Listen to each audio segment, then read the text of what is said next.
प्रज्ञा मिश्रा ने क्या किया जो उसमें था, मतलब संवैधानिक उससे मुस्लिम आरक्षण का उस शब्द था, उन्होंने आरक्षण शब्द हटा दिया।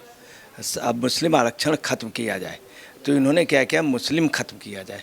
तो बड़ा गलत है इस तरह का बयान। और उसके बाद इन्होंने काफ़ी देर बाद इसमें बहुत हल्का सा खंडन किया, लास्ट में जय हिंद किया। तो जय हिंद किया तो बहुत बढ़िया, मगर अपनी हर न्यूज़ में अगर ये जय हिंद शब्द बोलती तो कितना अच्छा लगता। आज उन्होंने तब बोला जब उन्होंने देखा कि इसका ज़बरदस्त विरोध हो गया। देखिए, बहुत बड़ी टेक्निकली मिस्टेक नहीं है ये, वास्तव में उनसे मिस्टेक हुई है, उनके संज्ञानता में हुई है। तो न्यूज़ होनी चाहिए थी गवर्नमेंट के खिलाफ होनी चाहिए, तो ये एक अच्छी बात है, सरकार की कमियों को उजागर करें। मगर ऐसा नहीं है कि सरकार की कमियों को उजागर के अलावा उसमें झूठ बोलें या कोई गलत शब्द, ये चीज़ बहुत बड़ा मिस्टेक है। मगर ये जो मिस्टेक है इस पर कार्रवाई होनी चाहिए। नमस्कार, स्वागत है आपका हमारे चैनल पर। केंद्रीय गृह मंत्री अमित शाह ने हाल ही में तेलंगाना में एक बड़ा बयान दिया। अमित शाह ने ये कहा कि अगर वहां बीजेपी सत्ता में आती है तो गैर संवैधानिक मुस्लिम रिजर्वेशन यानी आरक्षण को खत्म कर दिया जाएगा।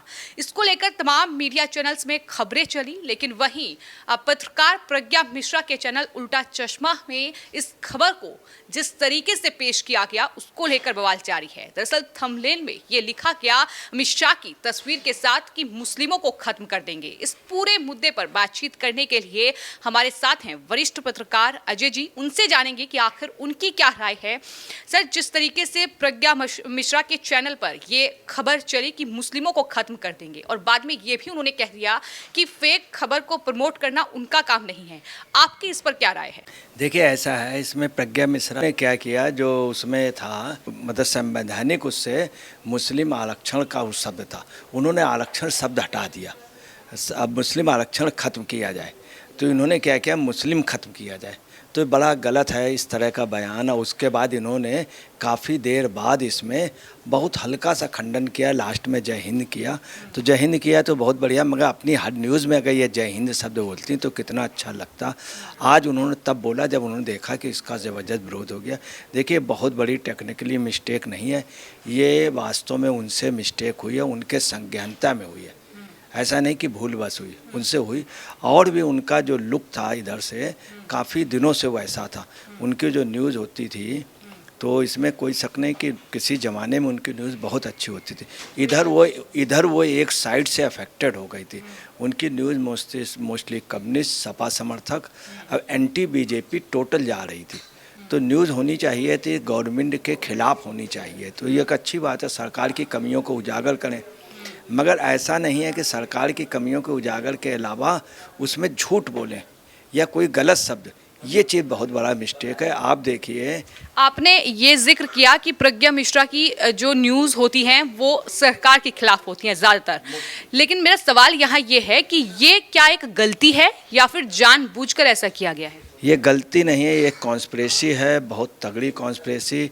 ये गलती नहीं है, ये जानबूझ करके, और ये एक ज़्यादा फास्ट या एक प्रकार से थंबनेल इस तरह से बना करके अपने व्यूज़ बढ़ाने का यही है, सब्सक्राइबर बढ़ाने का। होता क्या है कि जितनी भी न्यूज़ आती है उसमें थंबनेल जानबूझ के ऐसा डाला जाता है कि लोग देखें। मगर उसमें भी ये याद रखना चाहिए कि किसी उससे देशद्रोह या राष्ट्र विरोधी कोई गतिविधि नहीं, ये वास्तव में देशद्रोह के दायरे में आ गया। कॉन्स्टिट्यूशन ऑफ इंडिया का आर्टिकल 19A का 1 का ये बहुत बड़ा उल्लंघन है। दूसरी बात, ये आईपीसी के 499, 500, 501 के हिसाब से भी डिफेमेशन में।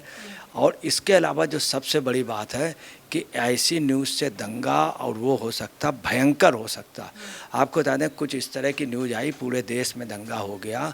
जब भी आई हो, ख़ास तौर से इलेक्ट्रॉनिक उस पर, इसमें यूट्यूब में या नेट से, तो उस पर ज़रूर हो गया। ये तो कहिए लोग समझदार थे, इसमें कुछ हुआ नहीं।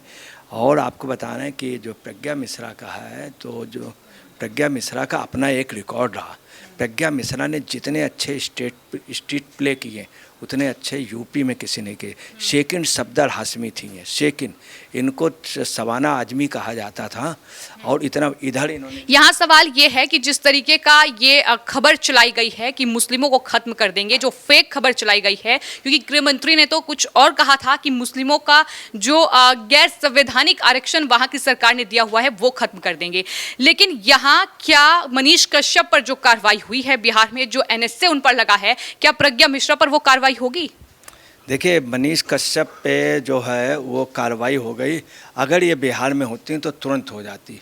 यहाँ इसलिए नहीं होगी क्योंकि ये यूपी में किसी भी पत्रकार के साथ बड़ी कार्रवाई अभी तक के इतिहास में नहीं हुई, अभी तक के इतिहास में। दूसरा, एमपी में इनके लिए इसलिए हो जाती कि बाईकास्ट मिश्रा थी तो तुरंत हो जाती। दूसरी आपको बताना है कि इन्होंने एक समय हाथरस कांड को सबसे ज़्यादा उजागर करने वाली लेडीज़ थी, तो इनको अटल अवार्ड मिला था और इनका एक सम्मान था। इधर इन्होंने जानबूझ के जैसे सिसोदिया को बड़ा बैक किया, तो उसके पीछे भी हो सकता है सिसोदिया हाथरस के थे, मगर तमाम वो इनके फादर जो थे उनका अटल बिहारी वाजपेयी सम्मान करते थे। म्यूजिक के इंडिया के माने हुए टीचर थे, इंडिया के वो ऐसे थे जो रंग को उन्होंने अपने म्यूजिक से बजाए थे। इनकी मदर संस्कृत की, इंडिया की मानी हुई लखनऊ। अटल बिहारी वाजपेयी जिनका सम्मान करते थे, लालजी टंडन जैसे, तो इन्होंने उनकी इमेज को डाउन किया ये दे करके, उनकी इमेज को दे। मतलब अटल बिहारी वाजपेयी जिस मकान में आकर के ऐसे नमस्कार कर दें मकान से, तो जब उधर से निकले तो उन्होंने, तो इसका मतलब उन्होंने उनकी इमेज को।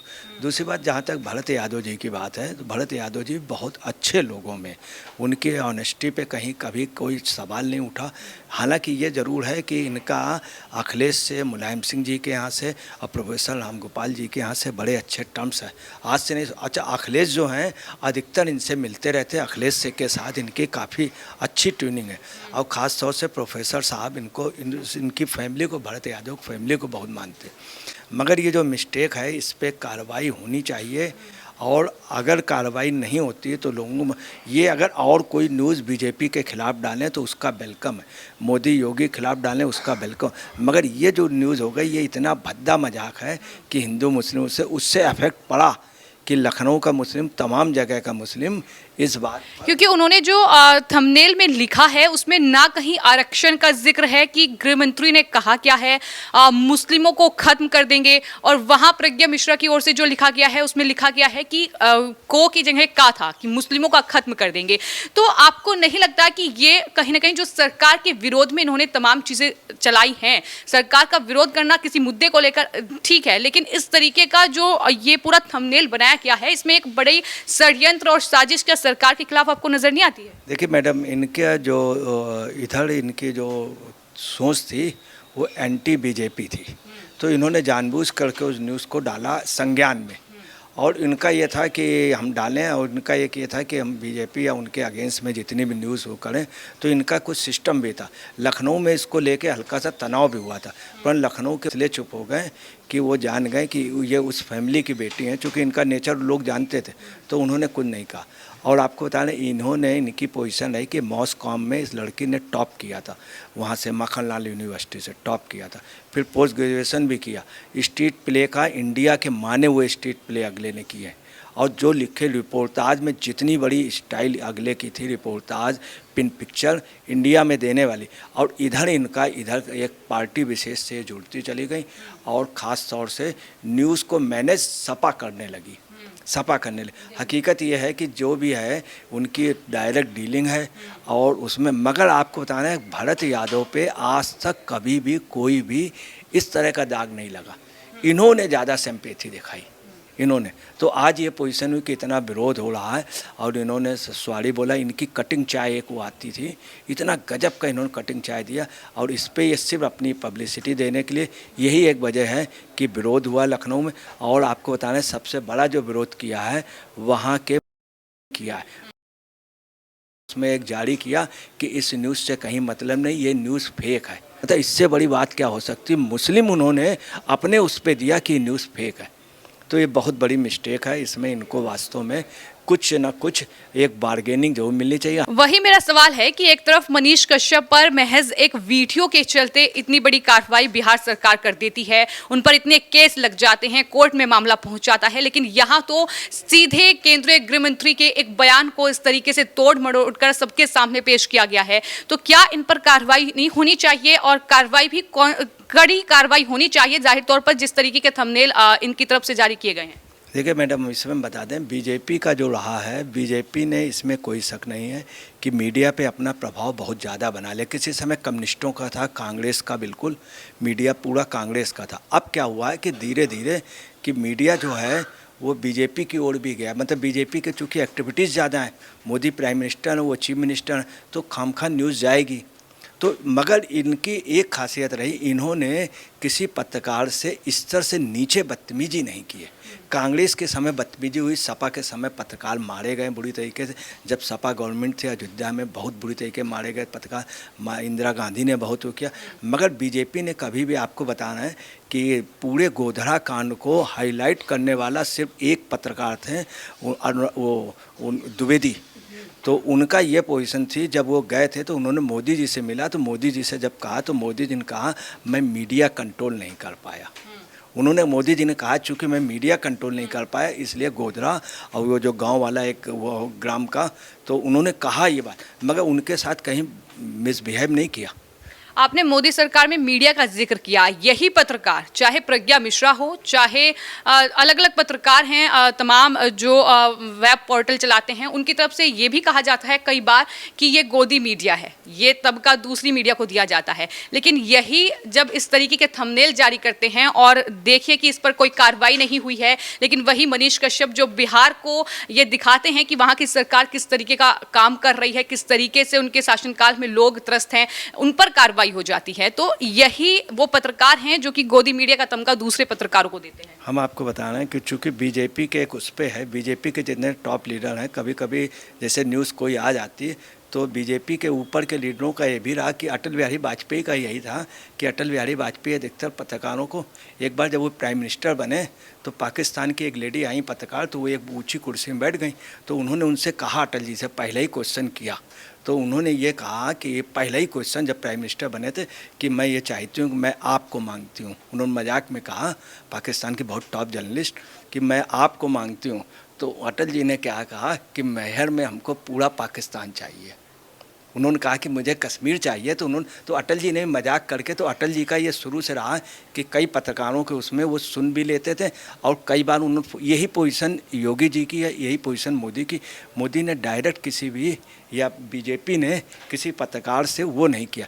जो पत्रकार ज़्यादा आउट ऑफ लाइन गया वो अपने से चला गया, या फिर वो उनका सिस्टम जो था उससे उनके बेवर्स बढ़े। कई लोग पत्रकार ऐसे जिन्होंने एक एम बना लिया तो वो पत्रकार किनारे भी लग गए, उसमें कोई शक नहीं कि बीजेपी के सिस्टम ने उनको कोऑपरेट नहीं किया।